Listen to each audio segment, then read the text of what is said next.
Hello, babe, how about you? পরিচিত মেয়েলি স্টাইলি voice শ্রবণ হতেই দিব্যর চড়িয়ে থাকা মেজাজ দ্বিগুণ হয়। দিব্য রাগে ফোঁস করে নিঃশ্বাস ফেলে শক্ত কণ্ঠে প্রশ্ন করে উঠে, আবার কেন কল করেছ? তোমাকে ওয়ার্ন করা সত্ত্বেও নিউ নম্বর দিয়ে আমাকে আবার কল দেওয়ার সাহস কোথায় পেলে তুমি? আর কি চাই তোমার? তোমাকে চাই, পাতলা ওষ্ঠজোড়া নেড়ে বিড়বিড়িয়ে বলে তৃষা, যা ফোনের এপাশে থাকা দিব্যর কানে পৌঁছায় না। তৃষা দিব্যর কথা আজ আর গায়ে মাখল না। তৃষা নড়েচড়ে বসে মুখে একটা পৈশাচিক হাসি ঝুলিয়ে শান্ত কণ্ঠে বলল, কুল কুল কুল বিব, এত হাইপার হওয়া ঠিক নয়। উত্তেজিত হওয়া স্বাস্থ্যের জন্য ক্ষতিকর। আমি আবার বরাবরই তোমার ভালো মন্দের দিকে একটু বেশিই নজর দিয়ে থাকি। তোমার ভালো চাই, তাই বলছি শুধু শুধু উত্তেজিত হয়ে প্রেশার বাড়িও না, ডার্লিং। তৃষার ন্যাকামি কথা শুনে দিব্যর গা জ্বলে উঠল।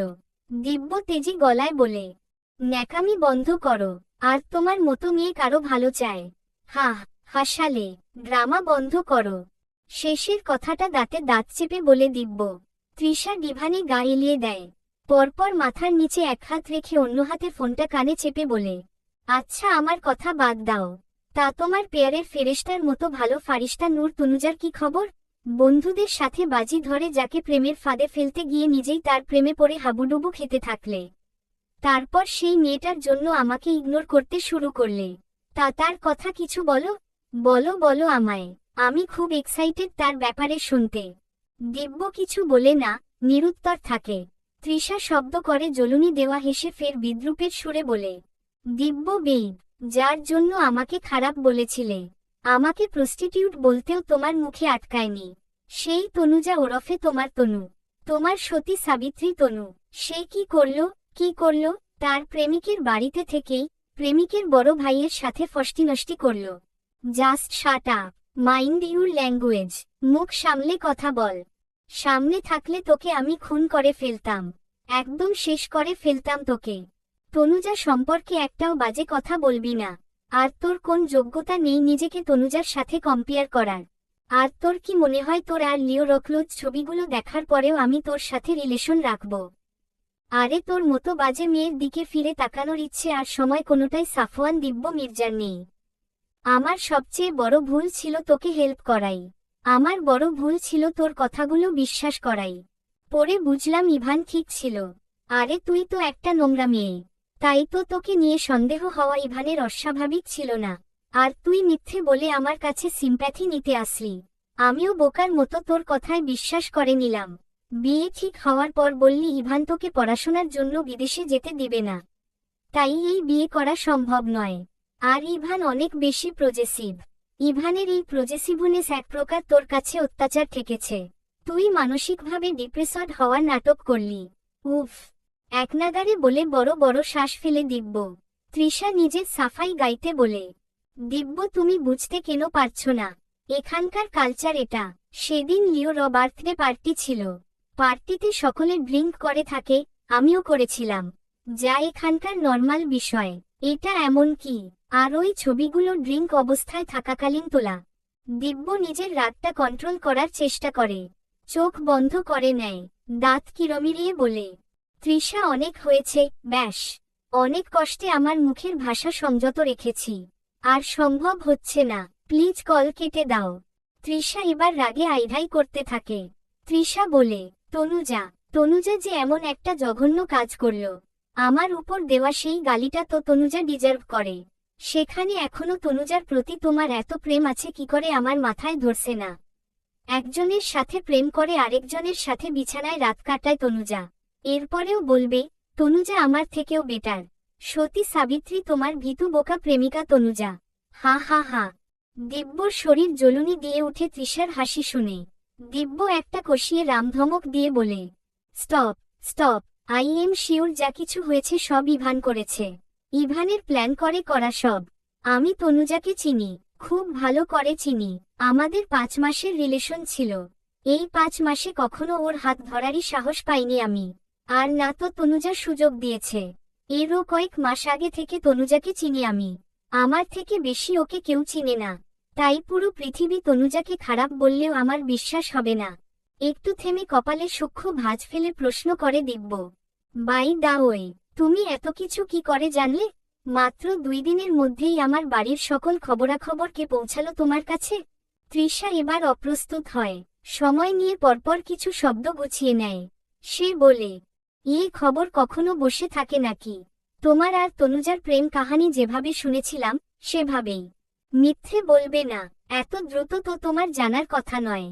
তৃষা ঢোক গিলে নেয়, আমতা আমতা করে বলে, আরে এসব খবর বাতাসের আগে উড়ে। তুমি জানো না। দিব্য কিছু বলে না, কপালের ভাঁজ মিলিয়ে ঠোঁট কামড়ে নীরব থাকে দিব্য। তৃষা কিছু ভেবে কৌশলে শুধোয়, আচ্ছা দিব্য, তুমি বলছো ইভানের প্ল্যান এসব। তোমার কি মনে হয় ইভান কেন প্ল্যান করেছে এটা? ইভান তোমাকে না পাওয়ার জন্য আমাকে দায়ী করে। আর হয়তো ও জেনেছিল আমি তনুজাকে ভালোবাসি, তাই হয়তো আমার থেকে তনুজাকে কেড়ে নিয়েছে। নোংরা গেম খেলে। তৃষা ঠোঁট টিপে শব্দহীন হাসল। মনেমনে ছক কষে দিব্যকে ফের দাবার গুটি বানাতে চাইল। গলার আওয়াজ বেদনার্ত বানিয়ে বলল, সো স্যাড দিব্য। দিব্য, আমি তোমার কষ্টটা উপলব্ধি করতে পারছি।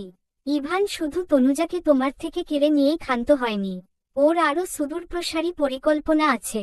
ও তোমাকে আরও কষ্ট দিতে চায়। ইভান চায় তুমি তাকে আর তনুজাকে একসাথে দেখে প্রতি মুহূর্তে জ্বলো, ছটফট করো, কষ্টে থাকো। দিব্য, দিব্য, তুমি ইভানকে সাকসেস হতে দিও না। তুমিও ইভানকে দেখিয়ে দাও, উল্টো ইভানের জ্বলুনি, ছটফটানি হয় তাই করো। কি করে? তৃষা মনে মনে খুশি হল। জাকটোপটা কাজে আসছে বোধ হয়। আমাকে বিয়ে করে মানে? আগে আমার কথাটা ঠান্ডা মস্তিষ্কে ভাবো। তুমি যদি আমাকে বিয়ে করে নিয়ে যাও, তাহলে ইভান তোমার পাশে আমাকে দেখে রাগে ফুঁসতে থাকে। আর এটা প্রভু হবে তুমি মোটেই তনুজাকে হারিয়ে শোকে কাতর হওনি। তনুজা তোমার বাজি ধরা প্রেমী ছিল, আর তোমার জন্য তো আমিই ছিলাম। তোমাকে আর আমাকে দেখলে ইভান লুচির মতো ফুলবে। গো বেচারা ইভান, সে আর তোমার কষ্টে পৈশাচিক আনন্দ নিতে পারবে না, উল্টো নিজের কষ্ট বাড়বে। অসম্ভব। তোমার কথা শুনে একবার জীবনে বড় ভুল করে ফেলেছি, সেই ভুলের মাসুল গুনতে হচ্ছে আমাকে। তনুজাকে হারিয়ে প্রকৃতির বিচার কথাটা মিথ্যা নয়। আমি হারে হারে সেটা টের পাচ্ছি। আর ইভানের থেকে প্রতিশোধ নিতে আমি একাই যথেষ্ট। তার জন্য জেনে শুনে তোমাকে নিজের গলায় কাটা হিসেবে নিতে আমি চাই না। না পারবো গিলতে আর না তো উগরাতে। আর আমি তনুজার সামনে প্রমাণ দেব ইভান ইচ্ছে করে ফাঁদে ফেলে তাকে বিয়ে করেছে। সবার সামনে ইভানের ভালো মানুষের মুখোশ খুলব। আমার মনে হয় তনুজা প্রমাণ পাওয়ার পর ইভানকে ডিভোর্স দিতে রাজি হবে। আমি বললাম, তুমি ঠান্ডা মস্তিষ্কে ভাবো, এদিকে প্রমাণ জোগাড় করতে থাকো। যদি প্রমাণ না পাও, ইভানকে শাস্তি দেওয়ার জন্য সেকেন্ড অপশন হিসেবে আমাকে নিতে পারো। আচ্ছা দিব্য, তুমি ভাবতে থাকো। আর আমি খুব দ্রুতই দেশে ফিরছি। দেশে ফিরে ফেস টু ফেস কথা বলবো। এই দিনে তুমি ভেবে সিদ্ধান্ত নাও, ইভানকে সাকসেস হতে দিবে নাকি উল্টো ওকেই ঘোল খাওয়াবে। দিব্য আর কিছু না শুনে কল কেটে দেয়। তৃষা ভাবতে থাকে, নির্বোধ দিব্য, ঠিক রাজি হবে। তনুজাকে হারানোর শোকে হিতাহিত জ্ঞান হারিয়ে দিব্য খ্যাপাটে হবে। সেই ইভানকে কষ্টে দেখতে চাইবেই। আর তৃষার টোপ গিলবে। আর টোপ গিললেই তৃষার আকাঙ্ক্ষা চাওয়া পাওয়া পূরণ হবে। এই ভেবে তৃষার চোখ দুটো জলজল করতে থাকে। ফজরের আজানের সুমধুর ধ্বনি ভেসে আসছে চারিদিক থেকে। তনুজার ঘুম হালকা হয় এবার। তনুজা নিভু নিভু চোখে তাকানোর চেষ্টা করে। চোখ মেলে নিজেকে বিছানায় আবিষ্কার করে, গায়ে চাদর জড়ানো দেখে অবাক হয়। তনুজার স্পষ্ট মনে আছে ও তো সোফায় শুয়েছিল। তাহলে এখানে এলো কি করে?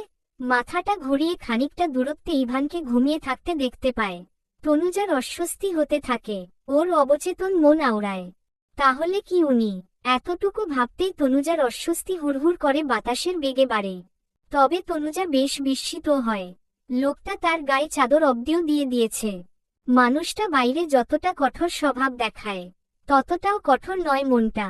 তনুজার বুকটা অস্বাভাবিকভাবে কাঁপছে, কেমন হাঁসফাঁস লাগছে। ডিম লাইটের সবুজ আলোয় ঘুমন্ত ইভানকে বাচ্চাদের মতো নিষ্পাপ লাগছে। শ্যামবর্ণ মুখটা থেকে কেমন মায়ামো দ্যুতি ছড়াচ্ছে। তনুজা দুরু দুরু কাঁপতে থাকা বুক নিয়ে নির্নিমেষ চাউনিতে চেয়ে থাকলো ও মুখটাতে। পরপর দৃষ্টি ঘুরিয়ে উঠে হাঁটু ভাঁজ করে বসে, দুই হাতে হাঁটু জড়িয়ে মাথাটা হাঁটুতে ঠেকিয়ে কিয়ক্ষণ চোখ বুজে থাকে। ভেতরটায় অস্থির লাগছে। এভাবেই অনেকটা সময় কাটে। তারপর উঠে অজু করে নামাজ পড়ে নেয় তনুজা। সকালে শিরিনের সাথে রান্না করে তনুজা। পুরো সকালটা তার কিচেনেই কাটে। তনুজার দাদি ওকে ঘরকন্নার কাজ সব শিখিয়েছিল, যদিও দাদি কাজ করতে দিত না তেমন, তারপরেও শিখিয়ে দিয়েছিলেন নিজ হাতে। বিয়ের পর মেয়েদের এসব করতেই হয়, তাই শিখে রাখা ভালো। তনুজাও আগ্রহ নিয়ে দাদির কাজ দেখত, মাঝে মধ্যে সাহায্য করত। সেই থেকেই ঘরকন্নার কাজগুলো তার আয়ত্তে। তনুজা নিস্তেজ হয়ে রোবটের মতন কাজ করছিল। ছিল না মুখে হাসি আর না তো উৎফুল্লতা। রান্না শেষে টেবিল সাজিয়ে রুমে যায় তনুজা। কিচেনে কাজ করতে গিয়ে গরম লেগেছে খুব। আগুনের তাপে থেকে মুখটা কেমন জ্বলছে। মুখে পানির ঝাপটা নেওয়া জরুরি, আর বাতাসে বসে একটু জিরানোও দরকার। রুমে পা দিতেই দেখতে পায় পরনে অফ হোয়াইট প্যান্ট আর নেভি ব্লু শার্ট গায়ে জোড়াতে ব্যস্ত ইভান। চুপচুপে ভেজা চুলগুলো মাথা ছাড়িয়ে কপালেও এলোমেলো হয়ে লেপ্টে আছে। তনুজা সেদিকে আর দ্বিতীয়বার না তাকিয়ে সোজা ওয়াশরুমে ঢোকে। পরপর হাত দুটো হ্যান্ডওয়াশ দিয়ে ধুয়ে নিয়ে মুখে পানির ঝাপটা দেয়। ওয়াশরুম থেকে বের হয়ে দেখে ইভান শার্টের বোতাম লাগাচ্ছে। ইভানের দৃষ্টি আয়নায় ছিল। তনুজা খানিকটা দূরত্বে পিছনে দাঁড়িয়ে এদিকেই তাকিয়ে। হঠাৎ দুজনের চোখে চোখ পড়ে। তনুজা তড়িৎ দৃষ্টি নামিয়ে নেয়। ইভানের থেকে দৃষ্টি লুকাতে শাড়ির আঁচল টেনে মুখ মুছতে ব্যস্ত হয়। ইভান বাম হাত দিয়ে ধীরে ধীরে বোতাম লাগাচ্ছে। তনুজা কোনা চোখে তা দেখল। বাম হাত দিয়ে ডান হাতের শার্টের আস্তিন গোটাতে থাকে ইভান। তনুজার অবচেতন মন ভাবে, একবার কি জিজ্ঞেস করব, হাতের অবস্থা কেমন? পরপর অদৃশ্য এক দ্বিধা এসে জড়ো হয়। তনুজা দ্বিধা আর দ্বন্দ্বের মধ্যে নিজেকে জড়িয়ে ফেলে। শোনা আর হয়ে ওঠে না। ডান হাতের শার্টের আস্তিন গোটানো হয়। বাম হাতের আস্তিন গোটাতে গিয়েই সমস্যায় পড়ে ইভান। তনুজা কোনা চোখে ইভানকে লক্ষ্য করছিল। ইভান ডান হাতের সাহায্যে বাম হাতের আস্তিন গোটাতে গিয়ে বারবার কপাল কুঁচকে নিচ্ছে। হাতের তালুতে কাটায় টান লাগতেই ব্যথায় কপাল কুঁচকে যাচ্ছে ইভানের। তনুজা চোখ তুলে তাকিয়ে বিষয়টা দেখে। ইভান শার্টের আস্তিন গোটাতে গিয়ে বারবার থেমে যাচ্ছে।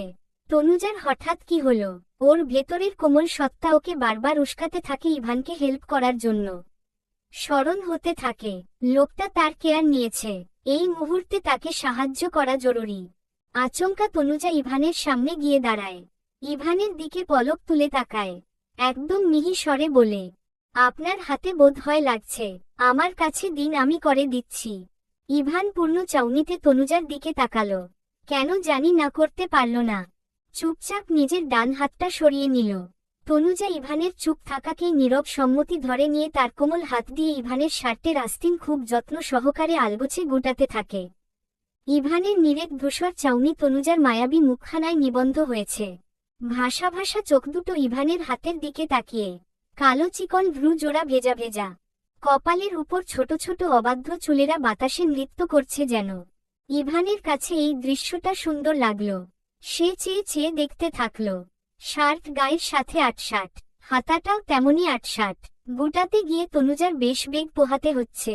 ইভানের লোমশ হাতের সাথে তনুজার হাতের ছোঁয়া লাগছে আর যেন বিদ্যুৎ স্পৃষ্ট হচ্ছে। এমন ঠেকেছে তনুজার। সহজ কাজটা অতটাও সহজ নয়।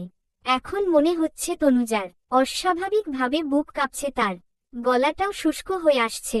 হাত দুটো রীতিমতো কাঁপছে। কাঁপা কাঁপা হাতেই গুটানো শেষ করে। জোর করে শুকনো হেসে সরে দাঁড়ায় তনুজা, নিজেকে স্বাভাবিক দেখাতে। হঠাৎ শুধোয়, কাল খাবার খেয়েছিলেন কিভাবে? না মানে হাত জ্বলেনি। ইভান আর চোখে তনুজাকে আরেক পল দেখে চিরুনি বাম হাতে নিয়ে চুলগুলো পরিপাটি করতে করতে জবাবে বলে, স্পুন দিয়ে। তনুজা ছোট করে ও বলে আর বাক্য ব্যয় করে না। তার মনে হলো সে বোধ হয় অহেতুক বোকা একটা কথা বলে ফেলেছে। নাস্তা করতে বসেছে সবাই। নূরজাহান শিরিনকে উদ্দেশ্য করে বললেন, দিব্য কই, খেতে আসলো না যে? থাক মা, আসেনি যখন পরে এসে খেয়ে নিবে। চোখে চোখে আরো কিছু কথা হয় শাশুড়ি বউয়ের। নূরজাহান আজ আর কথা বাড়ালেন না। থাক গে, কালকে টেবিলে দুই ভাইয়ের ঝগড়া হলো, এখন সামনাসামনি না হওয়াই ভালো। শেষে রাগঢাক করে একজনও খাবারই খাবে না হয়তো। শিরিন তনুজাকে ডেকে বলেন, তনুজা, তুমিও বসে পড়ো, অনেক বেলা হয়েছে। সমস্যা নেই আন্টি, আমি পরে বসব। তনুজা নিচু স্বরে জবাব দেয়। শিরিন অমায়িক হেসে বললেন, পরে কেন, বসো তো। নূরজাহান ভ্রুকুটি করে বিরস স্বরে বলল, এতবার বলছে, সেখানে এত ঢং কিসের? বুঝি না বাপু, আমাদের সময়ে শাশুড়িরা একবার কিছু বললেই টু শব্দটি তো দূর, অমনি অক্ষরে অক্ষরে পালন করতাম। তনুজা আর কথা না বাড়িয়ে চেয়ার টেনে বসে পড়ে নৃত্য নানু আপুর দিকে সরু চোখে চেয়ে বিড়বিড় করে। নানু আপুর তো কথা একটাই, আমাদের সময়, আমাদের সময়, এই আমাদের সময় আমাদের সময় বলে জিকির তোলে। আমার ভীষণ দেখার শখ নানু আপু যেভাবে বলে সেভাবে সব করেছে কিনা। ইস, যদি একবার টাইম মেশিন করে দেখতে যেতে পারতাম, তাহলে খুব ভালো হতো। নূরজাহান খাবার খেতে খেতেই বলেন, বুয়া একটু আগে আমার কাছে এসেছিল। আজ দুপুরে সে নাকি আসতে পারবে না। ছোট বৌমা তো একটু পরেই অফিসে যাবে।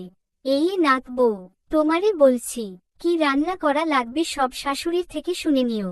নিজে সবটা রান্না করবে, বুঝছো? তনুজা কলের পুতুলের মতন ঘাড়টা কাত করে হ্যাঁ সূচক উত্তর দেয়। নৃত্যর হঠাৎ কিছু মনে হতেই বিস্ময় নিয়ে বলে, আমি তো একটা কথা বলতেই ভুলে গিয়েছি। কালকে কোচিং থেকে ফিরতে বুয়াকে দেখলাম। তামান্না মেয়েকে ধমক দিয়ে থামিয়ে দেয়। কর্কশ গলায় বলল, স্কুলের টাইম হয়ে যাচ্ছে, তাড়াতাড়ি খাও। খাওয়ার সময়ও তোমার কথা বলতে হবে। রোজ রোজ তুমি কোনো না কোনো কারণে লেট করে ক্লাসে ঢোকো। আজ স্কুল থেকে এই নিয়ে আমার কাছে কমপ্লেইন আসে। মায়ের বকুনিতে নৃত্যর মুখটা ছোট্ট হয়ে এইটুকুন হয়ে যায়। সে আর কথা না বলে চুপটি মেরে যায়। তামান্না খাবার চিবুতে চিবুতে বলে, আজ নীতি আসবে। নীতির জন্য কি কি রান্না করা লাগবে আমি বলে দিব। নীতির খাবারে ঝাল একদম কম দিবে। তনুজাকে উদ্দেশ্য করে বলে তামান্না। তনুজা বরাবরের মতোই নিশ্চুপ থাকে। নৃত্য এক্সাইটেড হয়ে বলে, ওয়াও, আপু আসবে, দারুণ মজা হবে। দরজার পাশে থাকা সুতাক থেকে কালো জুতো জোড়া নামিয়ে পায়ে দিতে থাকে ইভান। উবু হয়ে এক হাতের সাহায্যে জুতাটা পায়ে গলিয়ে নিতে থাকে। এমন সময় পান চিবুতে চিবুতে নূরজাহান হাত ছেড়ে ডাকলেন, দাদু ভাই আজ বিকেলের দিকে চলে এসো। নাত বউকে নিয়ে কেনাকাটা করতে যাবে। এখনো তো তার তেমন কিছুই কেনাকাটা করা হয়নি, তাই তাকে নিয়ে আজকে মার্কেটে যাবে। তনুজা টেবিল থেকে এটো প্লেট সরিয়ে কিচেনে যাচ্ছিল। এমন সময় কথাটা তার কানে আসে। ইভান পরপর বলে উঠল, আমার কাজ আছে, আমি যেতে পারবো না। ওমা তা বললে হয়, বিয়ে হয়েছে, এবাড়ির বউ সে, তার ভরণপোষণের দায়িত্ব তোমার। আমি টাকা দিয়ে দিব, যা লাগে কিনে নিতে বলো। নূরজাহান গম্ভীর মুখে বলেন, বাড়ির বউ একা একা কেনাকাটা করতে যাবে? এখনকার দিনকাল ভালো না। না না, এই দিদুনকে নিয়ে আরেক জ্বালা। এখন এটা ভালো না, ওটা ভালো না, সব ভালো মনে হয় তার সময়ই ছিল। আশ্চর্য। ইভান বিরক্তিতে চবর্গীয় শব্দ উচ্চারণ করে। একা যেতে সমস্যা হলে নৃত্যকে সাথে নিতে বলো। আলমারির ডানপাশের ড্রয়ারে টাকা আছে, তাকে নিতে বলো। আমি আসছি, আমার দেরি হয়ে যাচ্ছে। ইভান আর বাক্য খরচ না করে পা চালায়। পিছন থেকে দিদুন আইধাই করতে থাকেন। চেঁচিয়ে বলেন, আজ তোমার কাজ আছে, আজ না হয় কাল নিও, কাল না হয় পরশু। তবুও বাড়ির বাচ্চা মেয়েসহ তাকে একলা দোকানে যেতে দিচ্ছি না। ইভান ফিরে তাকায় না, আর কোন প্রত্যুত্তরও দেয় না। সে তার মতো আপন মনে ত্রস্ত পায়ে প্রস্থান করে। চলবে।